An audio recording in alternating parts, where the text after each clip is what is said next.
북한이 오는 31일부터 다음 달 11일 사이에 군사 정찰 위성을 발사하겠다고 일본에 통보했습니다. 미 한일 3국의 북핵 수석 대표들은 탄도미사일 발사 기술을 활용한 그 어떤 발사체 발사도 안보리 결의 위반이라며 북한의 군사 정찰 위성 발사 계획을 중단할 것을 촉구했습니다. 한국 정부는 북한이 발사를 강행한다면 응분의 대가와 고통을 감수해야 할 것이라고 경고했고, 일본은 북한 발사체나 잔해물이 자국에 낙하할 경우 파괴 조치 명령을 내리면서 북한의 발사 중단을 촉구했습니다. 조상진 기자가 보도합니다. 미국 국무부의 성김 대북 특별대표와 한국 외교부의 김건 한반도 평화교섭본부장, 그리고 일본 외무성의 후나코시 다케이로 아시아 대양주 국장이 29일 전화통화를 했습니다.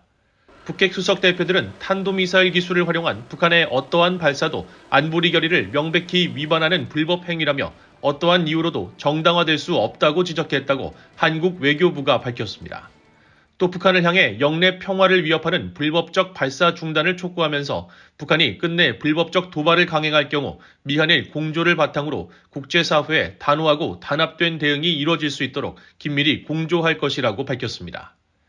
한국 정부는 항행 경보를 내리고 북한의 영내 평화를 위협하는 위성 발사 계획을 즉각 철회하라고 경고했습니다.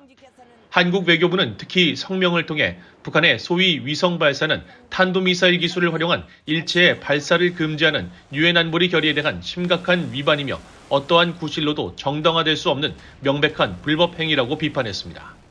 이어 만일 북한이 끝내 발사를 강행한다면 그에 대한 응분의 대가와 고통을 감수해야 할 것이라면서 한국 정부는 긴밀한 한미일 공조를 바탕으로 국제사회와 협력해 북한의 도발에 단호히 대응해 나갈 것이라고 밝혔습니다. 일본 정부는 북한의 위성 발사체나 잔해물이 일본 영역에 낙하할 가능성이 있다고 보고 파괴 조치 명령을 내렸습니다. 기시다 후미오 일본 총리는 이날 총리 관저에서 북한이 인공위성이라고 칭해도 탄도미사일 기술을 이용한 발사는 유엔 안전보장이사회 결의 위반이라고 지적하고 국민의 안전에 관한 중대한 문제로 인식하고 있다고 강조했습니다. 이어 오키나와현의 지대공 유도탄 패트리엇 부대와 이지스함을 전개하고 있다면서 일본 영역에 낙하할 경우에 대비해 하마다 야스카스 방위상이 파괴 조치 명령을 내렸다고 밝혔습니다.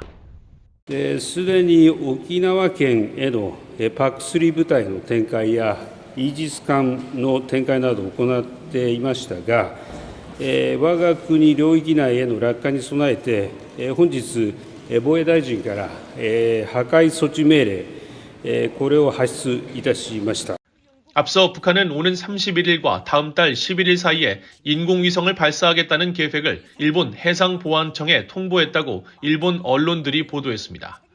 북한이 일본의 위성 발사 계획을 통보한 것은 일본이 국제해사기구 IMO 총회 결의에 따라 운영되는 전세계 항행경보제도상 한국과 북한이 속한 지역의 항행구역 조정국이기 때문입니다. 북한의 잇따른 핵과 미사일 개발과 실험에 따라 유엔 안보리는 만장일치로 채택한 대북 결의로 우주 발사체를 포함해 장거리 탄도미사일 기술이 이용되는 북한의 발사를 허용하지 않고 있습니다. BOA 뉴스 조상진입니다.